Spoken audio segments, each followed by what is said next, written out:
ginang punong guro, mga ginagalang nakaguruan, mga kasamang nagtatapos, at mga proud na pamilya. Isang mapagpalang araw sa ating lahat. Kung sinabi ninyo sa akin, nung ako ay nasa 7 baitang pa lamang, na ako ay tatayo dito bilang isang valedictorian, marahil ay tatawa lamang ako. Sa elementarya, palaging mataas ang aking ranggo, kung hindi man una. Ngunit, nung nagsimulang high school, alam ko naman na marami ang mas magaling kesa sa akin. Noong 7 baitang, sumali ako sa journalism club, sa badminton team, at tumakbo para sa student government. At ako ay natalo sa lahat.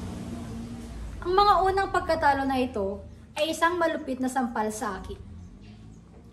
Ang takot sa pagkabigo ang sumakal sa akin, na nagdala sa akin sa pag-atras mula sa mga sumusunod pang pagtangka. Marahil ay ang takot na matalo ang nagpigil sa akin na subukan muli.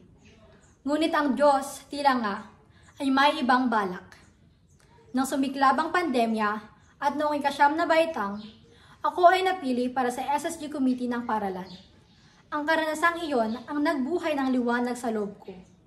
Ang susunod na taon, tumakbo ulit ako para sa student government at sa pagkakataon, may kagalakan kong nakuha ang posisyon ng Public Information Officer.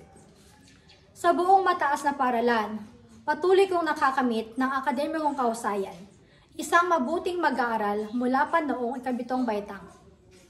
Oo, ako ay palaging mabuting mag-aaral, with honor. Ngunit, hindi kailanman ang pinakamatalino. Kinukumpara ko ang aking sarili sa iba. Nagtatanong kung ang pagtulak sa aking sarili ay gagawin ba akong pinakamatalino sa lahat. Bagamat ang aking mga magulang ang aking pinakamalaking taga-suporta, ang pressure na aking nararamdaman ay karamihan ay galing sa akin. Isang mahalagang pagkilala ang nagbago sa aking huling taon. Habang lumalapit ang pagtatapos, napagtanto ko na tayo ay lahat ay may iba't ibang landas. Tulad ng mga halaman, lumalaki tayo sa ating sariling takbo.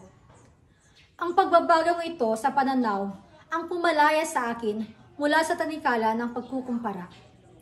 Nakatuon ako sa pag-aaral, sa pagiging Public Information Officer ng Caparis, at simpleng pagpapasiya sa aking panahon bilang isang mag-aaral.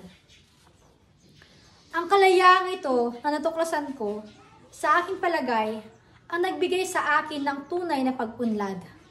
Kaya, mga kasamang nagtatapos, habang tayo ay nagsisimula sa bagong yugto, tandaan ang mga aral na ito.